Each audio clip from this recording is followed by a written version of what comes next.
On today's episode, we will be chatting with Mrs. Melanie Sheppard, who is the head of the Health and Safety Unit right here at the Port of Spain Corporation. She will now introduce herself and tell us a little bit more about the roles and responsibilities of the Health and Safety Unit. Hi, my name is Melanie Sheppard and I'm the Facilities Coordinator at the Port of Spain Corporation. Melanie, thank you for joining us. Can you tell me what are the most important functions of the Health and Safety Unit? Sure, I would say assisting and implementing health and safety management systems. That will include writing policies, managing and monitoring health and safety risks and hazards at our various workplaces, managing the emergency procedures, ensuring that the corporation is compliant with all OSH regulations and law, training employees as well to manage the health and safety risks and hazards at their various job sites. Okay. Yeah. As a facilities coordinator, can you tell us what are some of the biggest challenges or probably the biggest challenge you have faced thus far? Okay, well, I would start by saying that all persons need to see health and safety as important and as a priority. Yes. So all persons throughout the organization need to understand their various health and safety roles. Yes. And to fulfill them. So I would say you need management commitment and you need employee engagement. That's one. Yes. And secondly, which I'm sure you would have heard before, financial resources. If you don't have the financial resources, all your action plans and the implementation of policies will not happen, because you need the money to buy the PPE, to hire new employees, to conduct the training and so on. Right. I enjoy asking this next question because it tells us a little bit more about what interests you in terms of becoming in the health and safety field. So tell us what interested you in becoming a health and safety officer, or as you said, a facilities officer. Mm-hmm. And can you give some advice to persons who may want to enter into the health and safety field as a career? Sure. Well, it's mainly for moral reasons. I'm genuinely interested in seeing people operate safely, and in order to do so, you need to have systems in place. So that's where I will come in. In terms of advice, I would say to remain resilient and positive.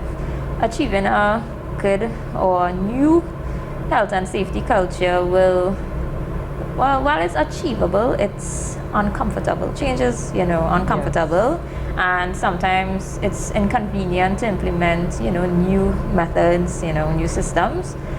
But you, as a facilities coordinator, health and safety officer, you need to remain focused on what your objectives are, and don't take any shortcuts. You know what you're supposed to do it.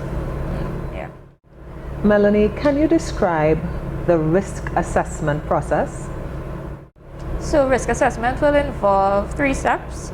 So the first one, you will identify the things that can cause harm or illness to persons. So those will be your hazards. Right. Second, you will evaluate how likely those hazards will be, as well as the severity of those hazards. So that will be your risk assessment.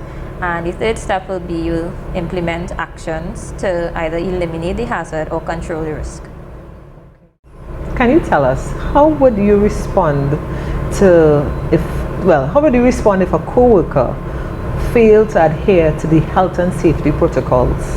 Okay, it actually depends on the extent of the failure. You have so many of them. It could be as simple as a verbal warning, right, or it could be immediate shutdown of a work activity.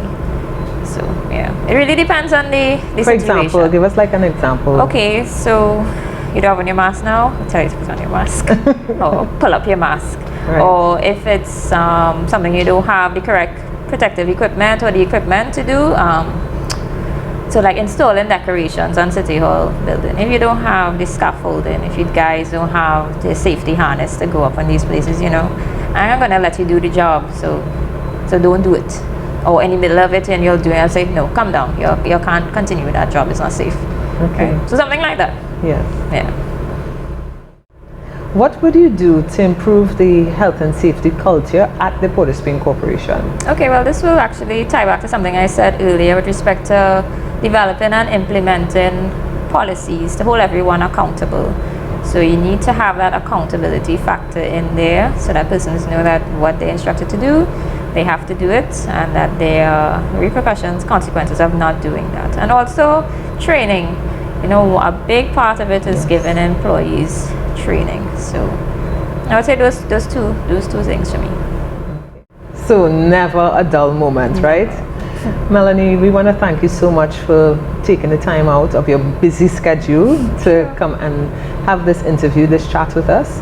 And we really do appreciate it, and we do appreciate what the health and safety has to offer, because there's so much important information that we need to know about health and safety within the workplace. So thanks again. Well, thanks for having me. I enjoy sharing about health and safety issues and matters at the corporation or on the whole. So thanks for having me.